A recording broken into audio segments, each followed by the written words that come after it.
शक्ति उपासना का मूल अर्थ समझना बहुत जरूरी है। क्यों? क्योंकि शक्ति उपासना के द्वारा आज बहुत बड़े स्तर पे लोग केवल और केवल तंत्र मंत्र की बात कर रहे हैं। और अगर शक्ति उपासना का मतलब केवल यह है कि नाना प्रकार के कर्म कांड के द्वारा, नाना प्रकार की बलियों के द्वारा, तंत्र मंत्र के द्वारा भगवती को प्रसन्न करो, तो ये बहुत सालों से होता जा रहा है। और अगर इतने सालों में अब तक मानव जाति का कल्याण होना होता तो अब तक हो चुका होता।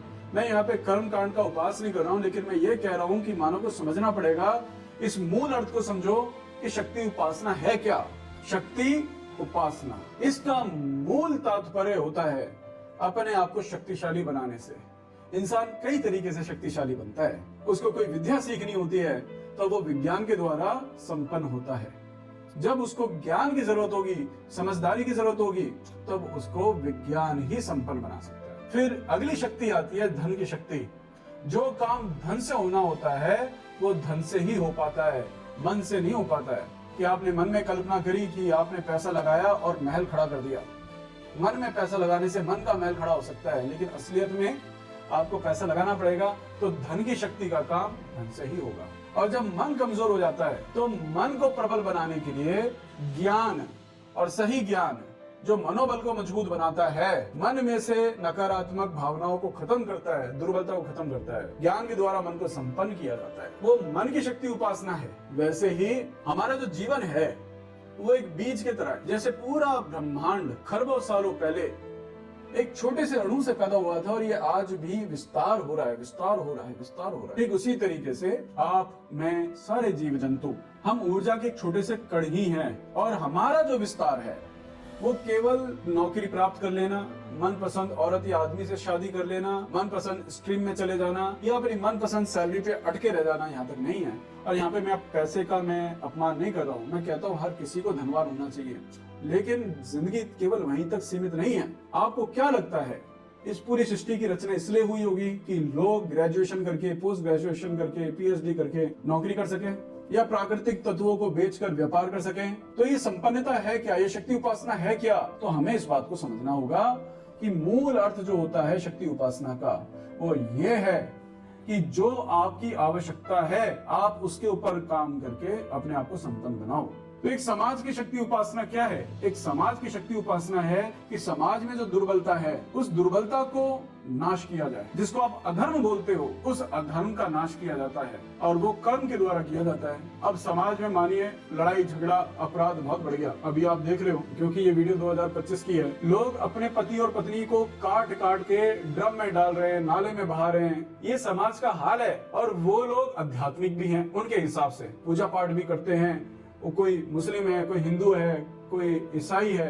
पाप तो हर जगह पर है ना। अधर्म तो सबके यहाँ जा रहा है, कलेश सबके यहाँ जा रहा है, बीमारी सबके यहाँ जा रही है। शक्ति उपासना करने से अगर समाज तब भी दुर्बल रह गया तो आप समझो कि आप शक्ति की उपासना आपको करनी है, लेकिन आप गलत शक्ति की उपासना कर रहे हो। और वो शक्ति की उपासना जो समाज को समृद्ध बनाने के लिए है वो होती है कि समाज अपने आप पर, अपने ऊपर एक बीड़ा दे कि ये बहुत हो गया, अब समाज में ये बुरी चीज, ये बुरा तत्व पनपना नहीं चाहिए। आप ध्यान दो, आपको ये बात से निराशा होगी, लेकिन निराशा होना भी बहुत जरूरी है कि भारत देश में इतनी बड़ी मात्रा में पूजा पाठ होती है, इतनी बड़ी मात्रा में नाना प्रकार के धर्म अपनी रौनक लगाते हैं, लेकिन मानसिक सुख, मानसिक शांति बिल्कुल बिल्कुल घर परिवार में से इतनी खत्म हो गई है कि दो लोग चार दीवारी में साथ शांति से रहने के लिए भी तैयार नहीं है। अब बताओ कौन सी शक्ति की उपासना आप करोगे? और अगर ये सब होना होता तो सालों पहले हो चुका होता। तो समाज की शक्ति उपासना क्या है? वो है ज्ञान योग और कर्म योग। एक विद्यार्थी की शक्ति उपासना क्या है? दिल लगाकर पढ़ाई करना और अपने सब्जेक्ट के लिए एकदम कट्टर हो जाना, तन मन धन से पूरी तरह अपने सब्जेक्ट पर उतर जाना। एक योगी के लिए शक्ति उपासना क्या है? एक योगी के लिए शक्ति उपासना है कि वो अपनी शरीर की बनावट को समझे, ब्रह्मांड के सत्य को समझने के लिए स्वाध्याय करे, वेदों का अध्ययन करे, योग साधना में अपने आप को उतारे। उसके लिए जो व्यक्ति गरीब है उसके लिए शक्ति उपासना क्या है कि उसको धन संचय करना होगा, जिससे वो अपनी गरीबी को खत्म कर सके और समाज में अपनी भौतिक आवश्यकताओं को पूरा कर सके। कोई घर में लड़ाई झगड़ा है, पति पत्नी है आपस में, उनके लिए शक्ति उपासना क्या है? उनके लिए प्रेम शक्ति उपासना है कि वो प्रेम के महत्व को समझे और घर में अपने प्रेम की शक्ति का वो सृजन करे। और अब यहाँ पे बात करते हैं आध्यात्मिक शक्ति उपासना की। आध्यात्मिक शक्ति उपासना क्या होती है? ये जो भगवती है, ये हर प्राणी के भीतर और हर लिविंग नॉन लिविंग में जो तत्व मौजूद है, जिसको आप शक्ति कहते हो, वही भगवती है। इसको विज्ञान के द्वारा भी समझा जा चुका है, इसको वेदों के द्वारा भी समझा जा चुका है। और ये अध्यात्म और विज्ञान जीवन रूपी एक रेखा के दो छोर हैं और दोनों एक ही रेखा के ऊपर काम कर रहे हैं, वो है शक्ति।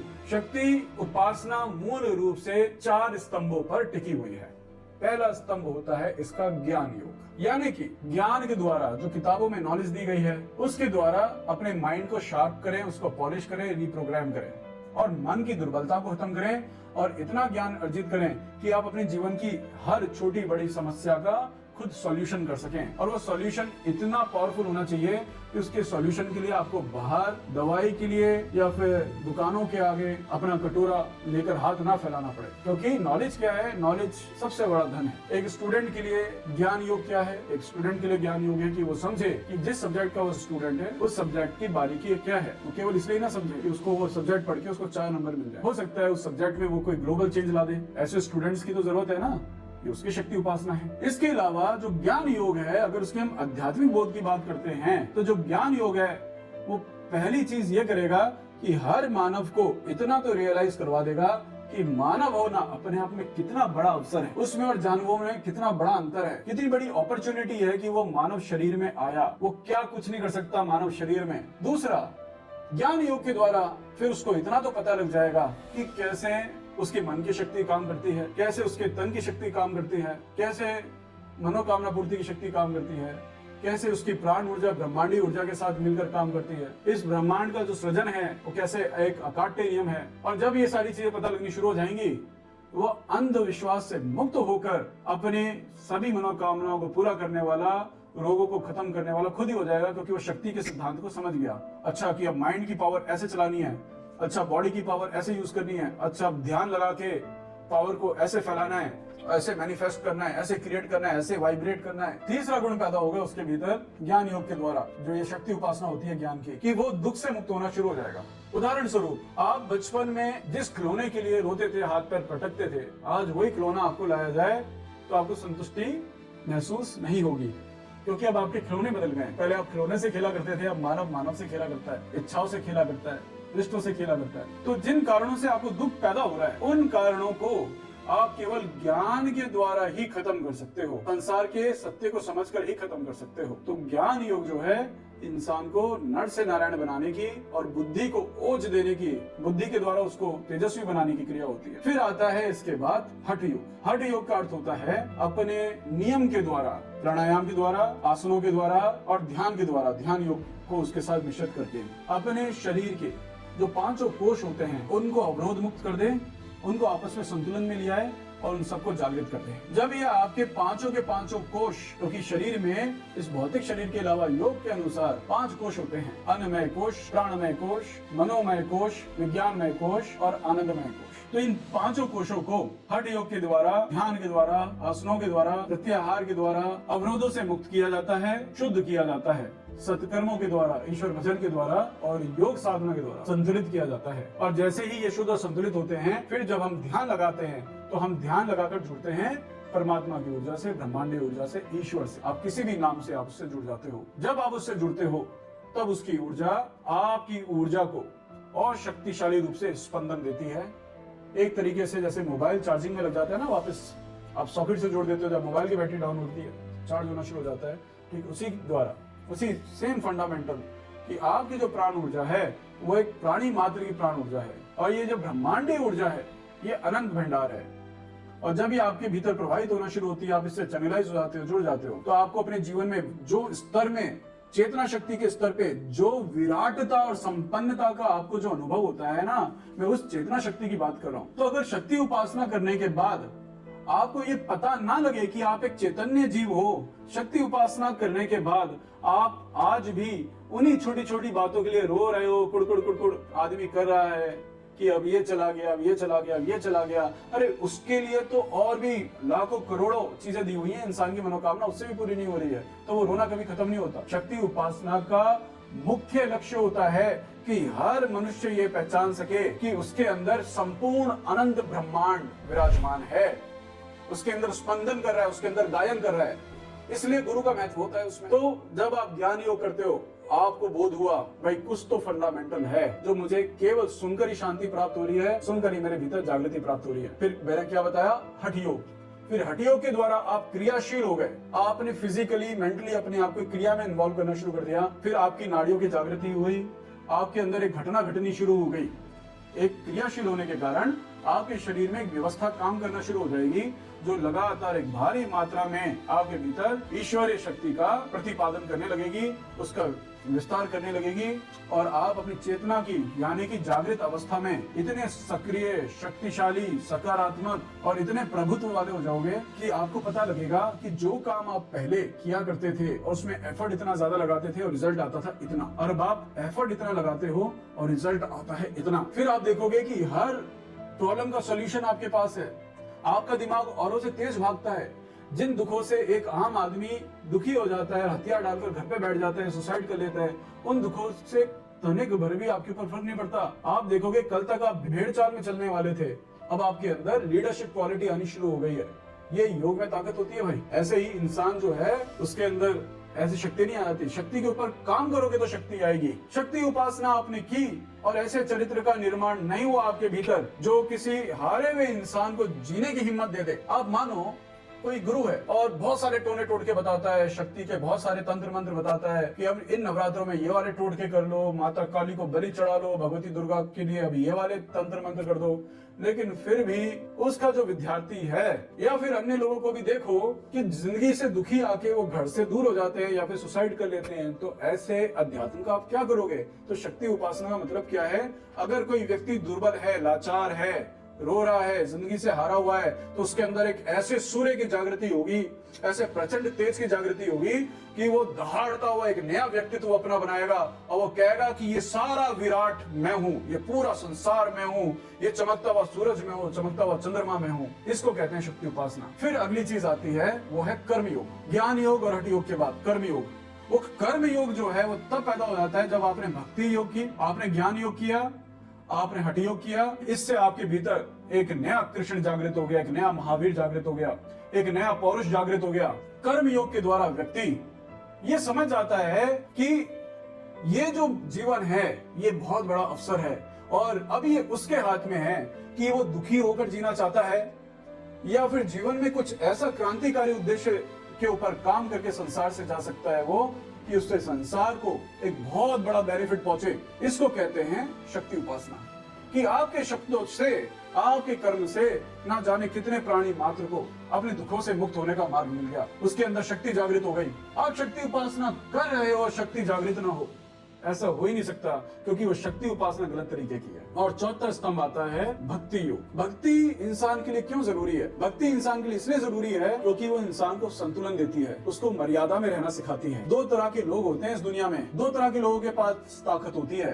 पुराने समय में ताकत देवता के पास भी होती थी और राक्षस के पास भी होती थी। क्या करते थे? तपस्या की, भगवान से वरदान प्राप्त कर लिया। रावण ने भी वरदान प्राप्त किया, राम ने भी वरदान प्राप्त किया, लेकिन दोनों ने अपनी अपनी शक्ति का अपने हिसाब से प्रयोग किया। रावण ने गलत दिशा में लगाई, वो विलन का इतिहास बन गया। राम जी ने सही दिशा पे लगाई, वो हीरो का इतिहास बन गए, पूजे जाते हैं। तो भक्ति आपको मर्यादित होना सिखाती है। भक्ति आपको हमेशा ईश्वर की शरणागत और ईश्वर की याद दिलवा कर रखेगी। आपको अपने दुखों से भी मुक्ति मिलती है। ईश्वर को याद करते ही आपको सब याद आ जाता है तुरंत। ऐसा नहीं है कि आपके ऊपर कभी मोह भारी नहीं होगा। अगर आपने ज्ञान योग किया, हठ योग किया, कर्म योग किया, आप पर भी मोह आएगा, क्योंकि ये मोह की शक्ति ऐसी काम करती है। क्योंकि आपकी आंख औरों से ज्यादा खुली हुई है, तो मोह तो आपके पास आया, लेकिन आप बच निकले, आप जागरूक रहे। क्यों? ये ईश्वर की शक्ति ऐसी काम करती है, संसार की शक्ति ऐसी काम करती है, मुझे इससे बंधना नहीं है। तो भक्ति जो है आपको लगातार एक चाबुक की तरह काम करती है। जैसे घोड़े रथ पर बंधे हुए होते हैं और लगातार पीछे से जितनी जोर से हंटर पड़ता रहे, घोड़े उतनी तेज भागते हैं और इधर उधर घोड़े का ध्यान गया, फिर दोबारा चाबुक पड़ा उसके ऊपर। तो वैसे ही ईश्वर की जो याद है, ये आपके आत्मा के ऊपर मोह के जैसे बादल आने लगते हैं ना, उनको हटाने का काम करता है। लगे रहे अपने काम पे, लगे रहे। इन चार कारणों से जब आप अपने जीवन को जीते हो, आप कहते हो यार मैंने तो जीवन एकदम नाचता गाता हुआ जिया है, एकदम संगीतमय जीवन जिया। लोग भी कहेंगे क्या इंसान है यार, इतना आनंद में रहता है, इतने मौज में रहता है, बिना कारण हंसता है, इतने लोगों का खेल खेल में हाथों से कल्याण कर दिया, कोई दुख नहीं, कोई दुख नहीं। ये अपने आप में बहुत बड़ी बात है। तो शक्ति उपासना का अंत में परिणाम क्या निकल के आया कि कोई दुख नहीं। यही इस संसार की सबसे बड़ी अचीवमेंट होती है। तो इस तरह की शक्ति उपासना मानव को करनी चाहिए। बाकी जितनी शक्ति उपासना है वो सब अंधविश्वास है। और अगर किसी को भी मेरी बात गलत लगती है तो वेद उठाओ, पढ़ लो, भगवान कृष्ण की वाणी पढ़ लो, महावीर जी की वाणी सुन लो, बुद्ध की वाणी सुन लो, भगवान शिव की वाणी सुन लो, गुरु गोविंद सिंह जी की वाणी सुन लो, गुरु नानक देव की वाणी सुन लो। आप जितनों की पूजा करते हैं उनकी वाणी सुन लो। यह बात आपको सटीक मिलेगी कि शक्ति उपासना कर्तव्य को कहते हैं, शक्ति उपासना सेल्फ ट्रांसफॉर्मेशन को कहते हैं, शक्ति उपासना कर्म को कहते हैं, शक्ति उपासना खुद को समझने को कहते हैं। और इसका परिणाम क्या होता है? सबसे पहला परिणाम दुख से मुक्ति, कर्तव्य बोध होना कि ये मेरा कर्तव्य है, ये मैं कर्तव्य करूंगा। शक्ति उपासना आपको ऐसा नहीं बनाएगी कभी भी कि अब तो मुझे संसार से कट जाना है क्योंकि संसार में बहुत दुख है, अब मैं कमरे में बैठ करके कुछ करता रहूंगा, खोपड़ी के ऊपर ये डालता रहूंगा, अब मैं ऐसी पूजा करूंगा, अब इस तरह की पूजा करूंगा, मोबाइल में देखा ऐसा नया टोटका बताया, अब मैं ये करने लगूंगा। नहीं, अगर इस तरह की भावना पैदा हो रही है तो शक्ति उपासना नहीं, आप भ्रमित हो रहे हो। और तीसरा परिणाम होता है मुक्ति। किससे मुक्ति? पहला मुक्ति अंधविश्वास से, दूसरी मुक्ति दुख से, तीसरी मुक्ति आप स्वयं पैदा करते हो कि कोई भी बाधा आपके ऊपर आने लगती है, आप स्वयं उससे अपने आप को मुक्त करके वापस अपने कर्तव्य में चले जाते हो। उदाहरण स्वरूप, अब जैसे भगवान गुरु गोविंद सिंह जी थे, उन पूरे परिवार ने बलिदान दे दिया, ठीक है, भगवान कृष्ण ने पूरे परिवार का बलिदान दे दिया, अपने जीवन का भी बलिदान दिया ना, अपने कर्म को लगातार करते रहे, है ना। जिस गांव को एक बार छोड़ा वापस अपने गांव को पलट के नहीं देखा। आज की तारीख में तो गर्लफ्रेंड धोखा दे दे तो इंसान अपनी नस काट लेता है। भगवान कृष्ण लगातार आगे बढ़ते जा रहे हैं, पीछे पलट कर नहीं देख रहे, तभी तो भगवान उनको बोला गया, पर ब्रह्म बोला गया, ऐसी थोड़ा बोला गया। तो कर्तव्य बोध क्या? मुक्त होते रहना कि कोई चीज मुझे बांध रही है और मुझे मेरे कर्तव्य में मेरी बाधा बन रही है, तो आप उसको तुरंत काट दोगे कि नहीं, मुझे अपने आप को बांधने नहीं देना। ये भी मुक्ति होती है। फिर एक मुक्ति होती है कि मानव शरीर में वापस ना आए। लेकिन मैं कहता हूँ संसार परमात्मा ने इतना सुंदर बनाया है, तो मेरा तो फिलहाल अभी ऐसा विचार है नहीं कि कोई ऐसी परिस्थिति पैदा हो कि मैं मानव शरीर में ना हूँ। कोई कहता हो कि नहीं आना तो उसकी चॉइस है। के बाद जो अगला लक्षण पैदा होता है, चौथा जिसे कहते हैं, वो है मोक्ष।